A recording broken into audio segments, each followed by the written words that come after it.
Did you know that respect is not given? It's not demanded, it's earned. Welcome, welcome everyone to Living the Laws and another transformative session of Wednesday Wisdom Live. I'm Larry Laws Sr., and I'm delighted to have you live with me today. If you're watching the replay, thank you for tuning in. I truly value your time and engagement.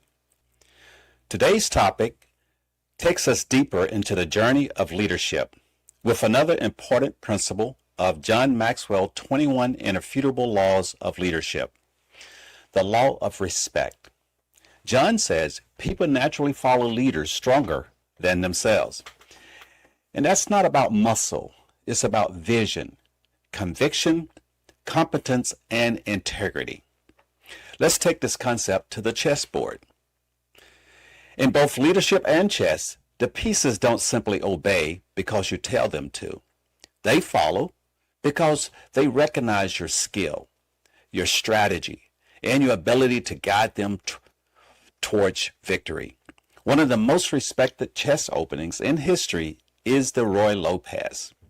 From the very first moves, it doesn't attack recklessly. Instead, it places pieces with precision, acknowledging the opponent's strengths while positioning for long-term advantage. In leadership, earning respect works the same way. You establish a thoughtful, strategic tone early, and that earns trust. I want to share with you 7 ways to earn respect. Number 1, natural leadership ability. Some people have a natural leadership presence. For others, it's learned. But whether natural or developed, leadership must be nurtured. Respect begins with people. See your ability to guide them effectively. Number 2, respect for others. Let me take you back to a time when I was served in the United States Army at the U.S. Army Total Personnel Command as a senior career advisor. I teamed up with a senior civilian leader, Miss T. One of the shared values was simple: show respect in everyday actions. Holding the elevator for others whose arms may be full or have a difficulty walking. Opening the door for others, making sure the junior members had a seat before you did at a promotion ceremony. These small, intentional actions communicated respect long before any rank or title entered the conversation. And you know what? People notice. Respect was earned in those little gestures among both military and civilian ranks. Difficulties overcoming leaders. This is number 3. Leaders gain respect when they're tested, when they're fought through challenges and kept going. People want to follow those who have been there, done that, and can guide them through the storm. Number 4, courage. Courage means making the right call, even when it's impossible, even when it's unpopular. In the military, I've seen leaders step into the line of accountability rather than push blame down the chain. That kind of courage builds trust, and trust becomes respect. Number 5, success. No one wants to follow a leader who consistently fails without learning from it. People are drawn to those guys who achieve results, especially those who share the credit for those results. Number 6, loyalty. In an age of constant change, loyalty stands out. A loyal leader is committed to the mission, to the team, and to the people they serve. Loyalty builds a culture that can withstand turbulence. And number 7 is value.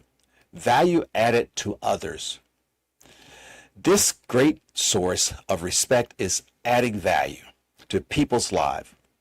When those you lead walk away better, stronger, more prepared for success, your respect accounts fills up quickly. People don't respect leaders who can't perform. You may hold the title, but if you can't do the job or refuse to improve, you become a liability. When I founded First Home Alliance, we didn't have the recognition we have today. Respect came over time as we consistently helped families avoid foreclosure, improve credit, and become homeowners. Year after year, the results spoke for themselves and respect followed. The Nelson Mandela story. What if I tell you a man could walk out of prison after 27 years and become welcomed by the very nation that once called him an enemy, elected to lead them? Before we go further, take a few minutes. Think of a person, think of someone you didn't initially respect, but over time, their actions changed your view. Who was it? And what did they do to earn it? Nelson Mandela, born in 1918 in a small South African village, he grew up under apartheid, a system designed to divide and oppress. By his 20s, he had chosen his path: law, activism, resistance. In 1964, at the trial, Mandela stood before the court knowing the sentence could be death. Instead, he spoke words that would echo through history.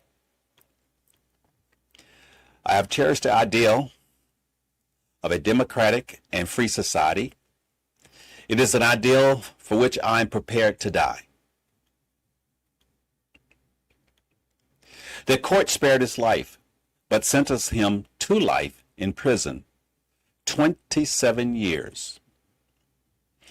On Robben Island, Mandela could have grown bitter.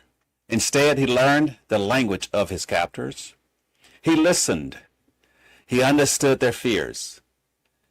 And he treated even his jailers with dignity. By the late 80s, apartheid was crumbling. The government knew peace was impossible without Mandela.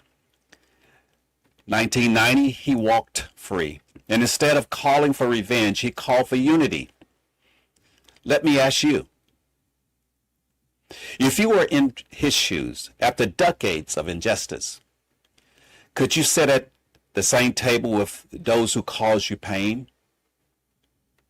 Could you lead with respect instead of retaliation? In 1994, South Africa held its first fully democratic election. Nelson Mandela became president. A year later, he wore the Springboks rugby jersey, a symbol once hated by black South Africans, to unite the country. That single act earned him the respect of millions who had once opposed him. Mandela's life proves it. Respect isn't given to the loudest voice or the highest rank. It's earned through humility, integrity, and service.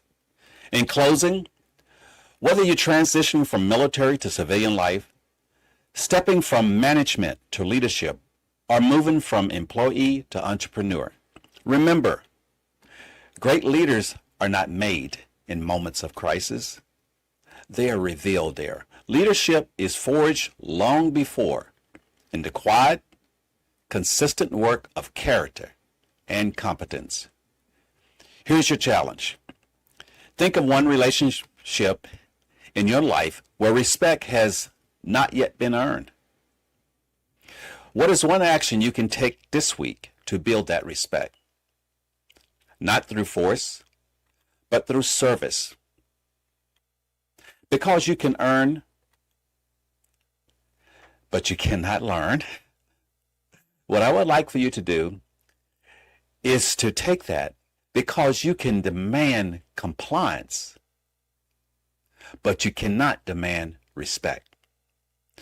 Respect must be earned over time. Though who you are, how you serve, and how you lead. John Maxwell reminds us, people naturally follow leaders stronger than themselves. Lead like the Ruy López chess opening. Start with a thoughtful plan, position your people well, and play the long game. I'm Larry Laws Sr. This is Living the Laws. Thank you for joining me today. And remember, think before you move and make your next move your best move.